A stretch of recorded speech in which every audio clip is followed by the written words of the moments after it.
കോൺഗ്രസ് ഹൈക്കമാൻഡിന് ഇപ്പോൾ ബോധോദയം ഉണ്ടായിരിക്കുകയാണ്. നമുക്കറിയാം, ശശി തരൂരിനെ ഏതാണ്ട് പാർട്ടിയിൽ നിന്ന് പുറത്താക്കും, ശശി തരൂർ പുറത്തു പോകും, BJP-യിൽ പോകും, കേന്ദ്രമന്ത്രിയാകും, ഇന്ത്യയുടെ ഉപരാഷ്ട്രപതിയാകും എന്നെല്ലാം എല്ലാവരും പറഞ്ഞുകൊണ്ടിരുന്നതാണ്. പക്ഷെ ആ പറച്ചിലൊക്കെ വൃഥാവിലായി തീർന്നു. ഇനിയിപ്പോൾ ഇതാ സംഭവിക്കാൻ പോകുന്ന എന്താണ്? ഹൈക്കമാൻഡ് തരൂരിനെ അങ്ങ് നെഞ്ചോട് ചേർത്ത് നിർത്തിയിരിക്കുകയാണ്.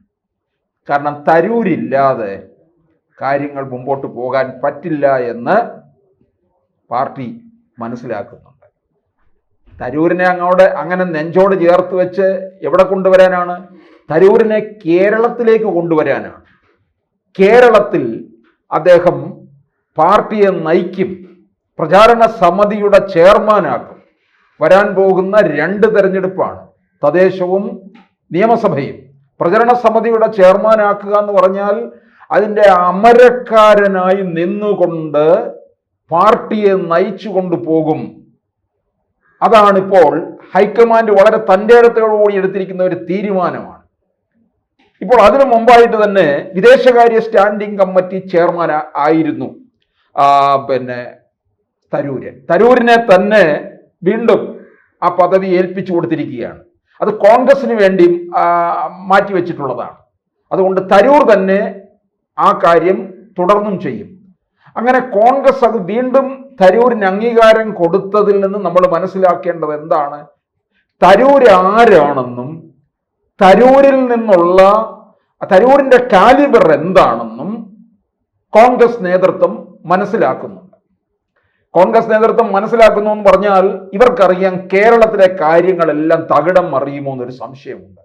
കാരണം CPM ഇവിടെ അപാര കളി നടത്തിക്കൊണ്ടിരിക്കുകയാണ്. ഹൈന്ദവ വോട്ടുകളെല്ലാം സമാഹരിക്കുന്നതിന് വേണ്ടിയുള്ള തത്രപ്പാട്. ഇതിനെയൊക്കെ മറികടക്കാനായിട്ട് ഇപ്പോൾ കേരളത്തിലെ കോൺഗ്രസ് നേതൃത്വം പ്രാപ്തരല്ല എന്ന് കേന്ദ്ര നേതൃത്വം മനസ്സിലാക്കി. അതുകൊണ്ടാണ് തരൂരിനെ പോലുള്ള ഒരാളെ മുൻനിരയിലേക്ക് കൊണ്ടുവന്നാൽ അത് പാർട്ടിക്ക്, മുന്നണിക്ക് ഗുണം ചെയ്യും എന്ന് മനസ്സിലാക്കുന്നത്. തരൂര് ഈ അമരക്കാരനായിട്ട് വരുമ്പോൾ ഇവിടുത്തെ കോൺഗ്രസ്സുകാർക്ക് അതത്ര പിടിക്കത്തില്ല. കാരണം 2009 തരൂര് മത്സരിക്കാൻ വന്നപ്പോൾ മുതൽ തരൂരിനെ അങ്ങോട്ട് ഉൾക്കൊള്ളാൻ കഴിയുന്നില്ല. അവരെ വേണ്ട തരത്തിൽ മൈൻഡ് ചെയ്യേണ്ടെന്ന് തന്നെയാണ് കേന്ദ്ര നേതൃത്വം, ഹൈക്കമാൻഡ് ശശി തരൂരിനോട് പറഞ്ഞിരിക്കുന്നത്. അപ്പോൾ നമുക്കറിയാം, കഴിഞ്ഞ കുറേ നാളുകളായിട്ട്, അതായത് ഓപ്പറേഷൻ സിന്ദൂർ മുതൽ ഇങ്ങോട്ട്, ഓപ്പറേഷൻ സിന്ദൂറുമായിട്ട് ശശി തരൂർ ഇന്ത്യയെ പ്രതിനിധീകരിച്ച് ടീമായിട്ട് ഒരു സംഘത്തിന്റെ തലവനായിട്ട് ലോകത്തിന്റെ നാനാഭാഗങ്ങളിലേക്ക് പോയി. അവിടെ ഇന്ത്യയുടെ മഹത്വത്തെ അദ്ദേഹം പ്രകീർത്തിച്ചു. ഇന്ത്യ ഭീകരവാദത്തിനെതിരെ എങ്ങനെ പൊരുതുന്നു എന്ന് ലോകത്തിനു മുന്നിൽ കാണിച്ചു കൊടുത്തു. അവിടെ തരൂരിന് വൻ വരവേൽപ്പാണ് ലഭിച്ചത്. തരൂരിന് തിരുവനന്തപുരത്തെ MP എന്നുള്ള ഒരു മേൽവിലാസമല്ലല്ലോ ഉള്ളത്. വിദേശത്ത് പോയി തിരുവനന്തപുരത്തിന്റെ MP ആണെന്നൊന്നും പറഞ്ഞല്ല അദ്ദേഹം അറിയപ്പെടുന്നത്. അദ്ദേഹത്തിന് അല്ലാതെ തന്നെ ഒരു മേൽവിലാസമുണ്ട്. എഴുത്തുകാരൻ, പ്രഭാഷകൻ, നയതന്ത്ര വിദഗ്ധൻ എന്നീ രീതികളിൽ. അപ്പോൾ അദ്ദേഹത്തിന്റെ ഔന്നത്യം എത്രത്തോളം ഉണ്ട് എന്ന് കോൺഗ്രസ്സുകാർക്ക് തിരിച്ചറിയാൻ വൈകി എന്നുള്ളതാണ്. തിരിച്ചറിഞ്ഞിട്ടും ചിലരൊക്കെ എന്ത് ചെയ്തു? അദ്ദേഹത്തിന്റെ കഴിവുകൾ ഉപയോഗിക്കാൻ എടുത്തില്ല. അദ്ദേഹത്തെ മറച്ചു വയ്ക്കാനായിട്ടാണ് ശ്രമിച്ചത്. ഇപ്പോൾ തന്നെ ഒന്ന് ആലോചിച്ച് നോക്ക്, ഈ കോൺഗ്രസിന്റെ ദേശീയ അധ്യക്ഷനായിട്ട് മല്ലികാർജുൻ ഖാർഗെ എന്ന് പറയുന്ന കടൽ കിഴവനെയാണ് പിടിച്ചിരുത്തിയിരിക്കുന്നത്.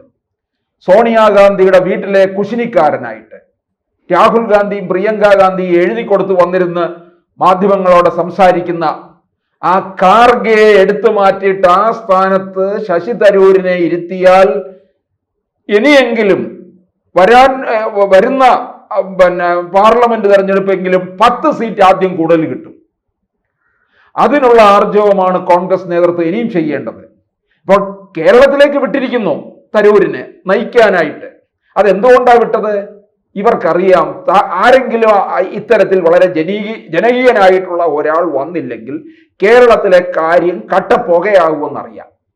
അതുകൊണ്ടാണ് തരൂരിനെ ഇങ്ങോട്ടേക്ക് വിട്ടത്. കാരണം ഒരു ചെറിയ ഒരു പ്രതീക്ഷയുള്ള ഒരു ഇടമാണ് കേരളം. അധികാരം കിട്ടിയ 5 വർഷം സുഖമായി തള്ളിപ്പിടിച്ചിരിക്കാമല്ലോ, കിട്ടാവുന്ന അത്രയും കൊണ്ടുപോകാം, എല്ലാവർക്കും തിന്ന് കൊഴുത്ത് അറുമാദിച്ച് നടക്കാം. ഇപ്പൊ ആകെ കൂടെ പട്ടിണിയും പരിവട്ടവുമായിട്ടിരിക്കുകയാണ്. വണ്ടിക്ക് എണ്ണ വാങ്ങിക്കാൻ കൂടെ പൈസ ഇല്ല. ആ സ്ഥിതിയിൽ നിൽക്കുന്ന കോൺഗ്രസിന് അധികാരത്തിൻ്റെ എത്താനുള്ള സാധ്യതയുള്ളിടത്ത് ഇവിടെ കലഹിച്ച് നിൽക്കുമ്പോൾ തരൂരിനെ ഇങ്ങോട്ടേക്ക് വിടുകയാണ്. തരൂർ എന്ന് പറയുന്നത് കോൺഗ്രസിന്റെ ഒരു അവിഭാജ്യ ഘടകമായി തീർന്നിരിക്കുകയാണ്.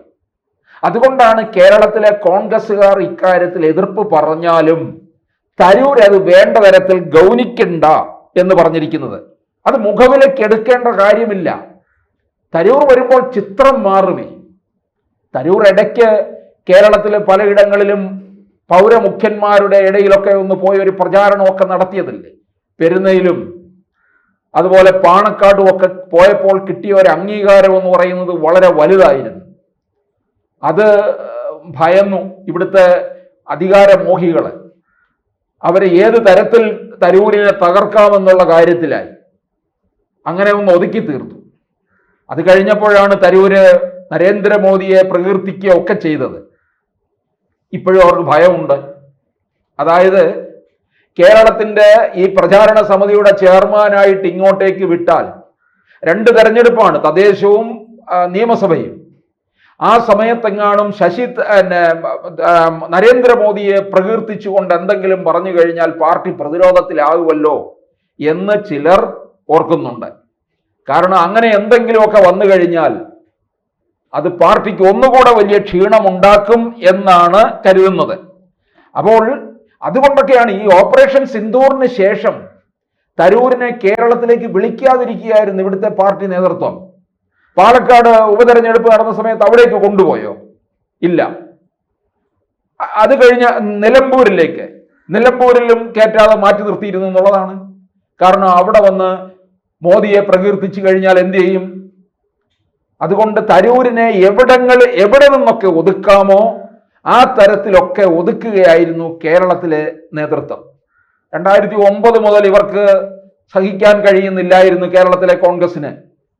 കാരണം ഇവിടെ ഈ കോൺഗ്രസ്സുകാരിൽ ഈ പരമ്പരാഗതമായിട്ട് ഡയറിയും കക്ഷത്തിൽ ഇടുക്കി പിടിച്ച് നടക്കുന്ന കുറെ പേരുണ്ടല്ലോ. അവർക്ക് ഈ അധികാരം കസേരയിലേക്ക് വന്ന് കയറാനായിട്ടുള്ള എല്ലാ തന്ത്രങ്ങളുമാണ് അവർ നോക്കിയത്. അപ്പൊ അങ്ങനെ ഇരിക്കുമ്പോഴാണ് തരൂരിനെ പോലെ ഹൈ പ്രൊഫൈലായിട്ടുള്ള വലിയ ക്വാളിഫൈഡ് ആയിട്ടുള്ള ഒരാൾ തിരുവനന്തപുരം പാർലമെന്റ് മണ്ഡലത്തിൽ മത്സരിക്കുന്നു. അങ്ങനെ ആ മത്സരത്തിലേക്ക് ഇറങ്ങുന്ന സമയത്ത് അദ്ദേഹത്തിന് കേരളത്തിലെ തിരുവനന്തപുരത്തെ ജനങ്ങൾ അംഗീകാരം നൽകുന്നു. അത് തുടർന്ന് പിന്നീട് 2014 പിന്നീട് 2019 ഒടുവിൽ 2024 അത് കഴിഞ്ഞിട്ടാണ് അദ്ദേഹം നരേന്ദ്രമോദിയോട് ഒരു ചായ്വ് കാണിച്ചത്.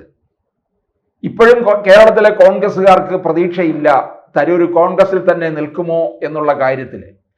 കാരണം തരൂരിനെ സംബന്ധിച്ചിടത്തോളം ഈ അദ്ദേഹം നല്ലതിനെ നല്ല രീതിയിൽ തന്നെ പറയും.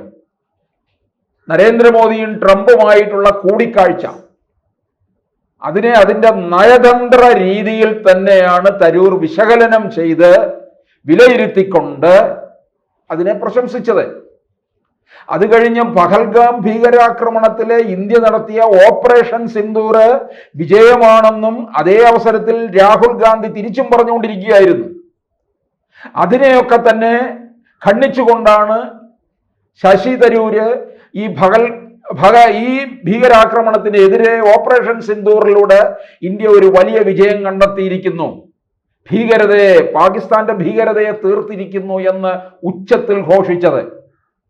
ഇത്